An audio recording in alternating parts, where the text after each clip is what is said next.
So hello everyone, this is Kanish Minotra with another video.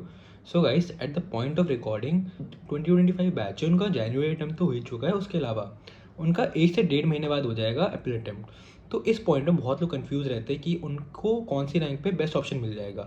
और जब हम research कर ही रहे होते हैं तो हमें एक नाम मिलता है LNMIT का, और हम बहुत हैरान होते हैं ना, हमने इस कॉलेज के बारे में कभी सुना ना हमें इसके बारे में कुछ पता।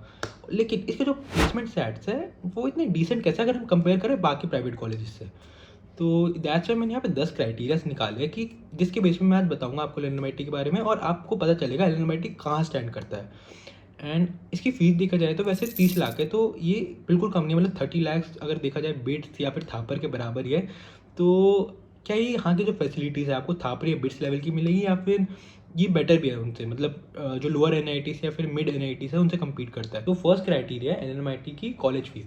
तो फॉर 4 ईयर्स आपको जो कॉलेज फीस है वो अराउंड 30 लाख पड़ेगी, जो बिल्कुल भी कम नहीं है, क्योंकि जो थापर या फिर बिट्स है उनकी फ़ीस इतनी अराउंड रहती है और उनके इंफ्रास्ट्रक्चर बहुत ज़्यादा बेटर है LNMIT से, क्योंकि उनका जो कैंपस साइज़ है वो LNMIT से मतलब डबल या ट्रिपल ही होगा।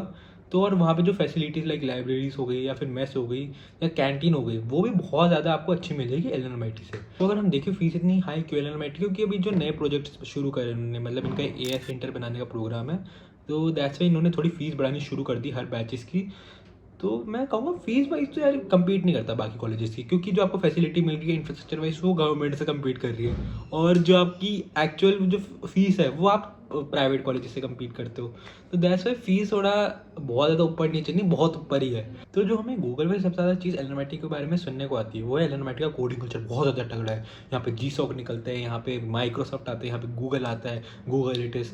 तो अगर हम देखा जाए तो LNMIT का कोडिंग कल्चर इज़ डिसेंट। तो मैंने जितने भी सीनियर से बात करी वो यही कहते हैं, जो हमारा कोडिंग स्टैचर 2019 में था वो 2020 में थोड़ा सा गिरा, 21 में गिरा, मतलब गिरते ही जा रहा है। लेकिन मैं कहूँगा कि अगर आप कोडिंग अच्छी लेवल की करना चाहते हो, डिसेंट लेवल की भी करना चाहते हो, और आप वो एटमॉस्फेयर चाहते हो, तो LNMIT में आपको वो एटमॉस्फेयर मिल सकता है। बट हाँ, समय के साथ साथ मतलब जैसे जैसे चीज़ें बदलती है, यहाँ पे फीस बढ़ती जा रही है, तो उसके साथ साथ इंडियन का कोडिंग कल्चर भी थोड़ा सा कम होते जा रहा है। तो जब भी हम किसी कॉलेज के बारे में रिसर्च कर रहे होते हैं तो हम 3 चीज़ें देखते हैं कॉलेज के बारे में। पहला, कॉलेज की प्लेसमेंट कैसी है। दूसरा, कि कॉलेज का जो कोडिंग कल्चर है या फिर इंफ्रास्ट्रक्चर वो कैसा है। और तीसरा, कुछ लोगों के लिए बहुत ज़्यादा इंपॉर्टेंट होगा, कुछ के लिए बिल्कुल नहीं होगा, वो है कॉलेज का खाना कैसा है। तो अगर हम देखें कॉलेज के खाने के बारे में, तो जो मेस में आपको खाना मिलेगा वो है प्योर वेजिटेरियन खाना, मतलब यहाँ पे आपको एग्स मिल जाएंगे लेकिन मीट नहीं मिलेगा। तो अगर आपको नॉन वेज खाना है, चिकन खाना है, तो आपको सिटी में ही जाके खाना पड़ेगा। एंड अगर कैंटीन की बात करें तो कैंटीन में भी आपको मोस्ट ऑफ टाइम वेज खाना ही मिलेगा, मतलब आपको सारी शॉप्स मिल जाएंगी, आपको कपड़े धोने वाली शॉप मिल जाएगी, उसके अलावा आपको ग्रोसरी शॉप भी मिल जाएगी। तो आपको सारी टाइप की शॉप मिल जाएगी, लेकिन जो कैंटीन है थोड़ी स्मॉल है, मतलब आपको लिमिटेड शॉप्स ही मिलेगी। उसके अलावा यहाँ पे कैंटीन में रेस्टोरेंट भी है जिसका नाम अभी करंटली है क्रेवर्स, और यहाँ पे कैफ़े भी है, मतलब 2 कैफ़े है, एक तो नेस कैफ़े और एक कैफ़े डिलाइट है। और बाकी सारी चीज़ें तो जो आप कॉलेज आओगे तभी आपको दिखेगी कैंटीन कैसी है। तो इसके अलावा अगर मैं कभी कैंपस टूर बनाऊंगा कॉलेज का तो आपको उसमें दिखी जाएगी कैंटीन और मतलब मेस कैसी है कॉलेज की। तो अभी तक हमने कॉलेज की फ़ीस के बारे में डिस्कस कर लिया, कॉलेज के कोडिंग कल्चर के ऊपर डिस्कस कर लिया, कॉलेज की मेस के ऊपर डिस्कस कर लिया, लेकिन हमने अभी तक एक मेन इशू में बात ही नहीं करी, जो है कॉलेज का अकेडमिक कल्चर। मतलब अकेड बहुत ज़्यादा हार्ड है, फक्के यूँ ही बढ़ते हैं, फैकल्टी F दे देगी, रो दोगे, फर्स्ट सेमेस्टर में F खा लोगे। तो मैं अपना पर्सनली बताऊँ तो फर्स्ट ईयर में अकेड्स मैनेजेबल है, मतलब आप 7 to 8 CG स्कोर कर सकते हो, जो कि बाकी कॉलेजेस के हिसाब से तो ज़्यादा अच्छी नहीं है, लेकिन LNMIT में कंपनीज अलाउ करती है प्लेसमेंट बैठना। बट जो सेकेंड ईयर ऑनवर्ड्स है वहाँ से चीज़ें टफ होनी बहुत ज़्यादा तेज़ी से शुरू होती है, क्योंकि सेकेंड ईयर में आपके सब्जेक्ट्स आते हैं लाइक ऊप्स, SNS, CC का अगर मैं पर्सनली बताऊँ तो CC is the toughest branch जो मेरे को लगती है। EC भी है, मतलब अपना बताओ तो हमारे को तो बहुत ज़्यादा परेशान करके रखते हैं, क्योंकि हमारी लैब्स हमेशा सबसे ज़्यादा रहती है बाकी ब्रांचेस के कंपेयर में। तो LNMIT में टोटल 4 ब्रांचेस है, EC, CC, एक CS है और एक मैकेनिकल है। तो सबसे ज़्यादा लैब्स जो रहती है ओवरऑल वो CC की रहती है, क्योंकि इसमें CS की लैब्स घुसाते हैं और यहाँ पे EC की भी लैब्स घुसा देते हैं। एज अ CC स्टूडेंट बहुत ज़्यादा कैश टफ हो जाता है आपके लिए पर्सनली। तो एट लास्ट मैं यही कहूँगा, जो ग्रेडिंग होती है वो रिलेटिव होती है, मतलब मोस्ट ऑफ सब्जेक्ट्स में तो आपको एवरेज पे BC या C मिल जाएगा, लेकिन कुछ सब्जेक्ट होते हैं जिसमें कोर्स इंस्ट्रक्टर का अगर दिमाग फेरा हुआ तो आपको D भी दे देगा। सो हमने बहुत बात कर लिया कैट्स और यहाँ के जो ग्रेडिंग सिस्टम है उसके बारे में, लेकिन जब भी आप कॉलेज ज्वाइन कर रहे होते हैं तो आप एक और एक्सपेक्टेशन के साथ ज्वाइन करते हो कि कॉलेज आपकी पर्सनैलिटी डेवलपमेंट में भी हेल्प करेगा। तो दैट्स वाई आप डिफरेंट सोसाइटीज़ और क्लब ज्वाइन करते हो। तो अगर हम बात करें तो LNMIT में आपको डिफरेंट टाइप की सोसाइटीज़ मिल जाएगी, आपको डांस से म्यूज़िक से लेकर एंकरिंग की सोसाइटी मिल जाएगी। क्लब्स के अलावा यहाँ पे 4 डिफरेंट टाइप की ओसीज है, उन्हें भी ज्वाइन कर सकते हो।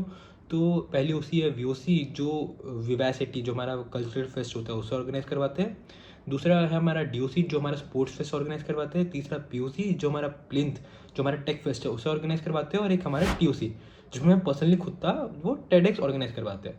तो आप अपने टेस्ट के अकॉर्डिंग कोई भी क्लब या सोसाइटी ज्वाइन कर सकते हो। तो अब हम बढ़ते सबसे ज़्यादा इंपॉर्टेंट टॉपिक पे, जो है एलएनएमआईटी में कौन कौन सी कंपनीज आती है और कितना पैकेज देके जाती है।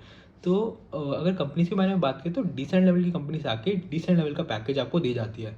मतलब यहाँ पे अभी रिसेंटली BNY मेलन, उसके अलावा डेलॉयट आई थी इंटर्न्स हायर करने। एंड अगर प्लेसमेंट का देखें तो एवरेजली 12 to 13 लाख गया था यहाँ पे इस साल एवरेज, अगर पैकेज देखा जाए तो। हमने इतने सारे टॉपिक्स के बारे में डिस्कस तो कर लिए, लेकिन एट लास्ट आप लोगों के मन में यही क्वेश्चन आ रहा होगा कि is this college worth it और नॉट। तो मैं आपको यही कहूँगा कि अगर आपको कोई गवर्नमेंट कॉलेज हो गया, वहाँ पे आपको डिसेंट सी ब्रांच मिल रही है, तो you can go for it. But अगर आपको है कि मेरे को CS ब्रांच लेनी है और मेरे को इन 3 प्राइवेट कॉलेज में CS ब्रांच अलॉट हो रही है, लाइक थापर में CS मिल रही है, बिट्स में कोई EC या फिर कोई डिसेंट लेवल की ब्रांच अलॉट हो रही है, और एक एलएनएमआईटी में जहाँ पे आपको CS, EC या फिर EC अलॉट हो रही है, तो किसे प्रेफर करें। तो अकॉर्डिंग टू मी, अगर आपको पर्सनैलिटी वाइज जाना है, आपको पर्सनैलिटी ग्रो करनी है अपनी, आपको कॉलेज लाइफ जीनी है, तो you can go for bits and Thapar. But अगर आपको अपने कोडिंग कल्चर वाइज आपको इम्प्रूव करना है और आपको ज़्यादा कॉलेज लाइफ भी इंजॉय नहीं करनी, तो आप एलएनएमआईटी को प्रीफर कर सकते हो। एट लास्ट मैं यही कहूँगा कि आप इन तीनों प्राइवेट कॉलेजेस के अलावा ज़्यादा एक्सप्लोर मत करना, क्योंकि ये 3 ही प्राइवेट कॉलेजेस है जो थोड़े डिसेंट लेवल के लगते हैं मेरे को। तो चलो, I think it's enough for this video. If you watch the video, please give it a big thumbs up and don't forget to subscribe my YouTube channel Kanishk Malhotra. Thanks for watching.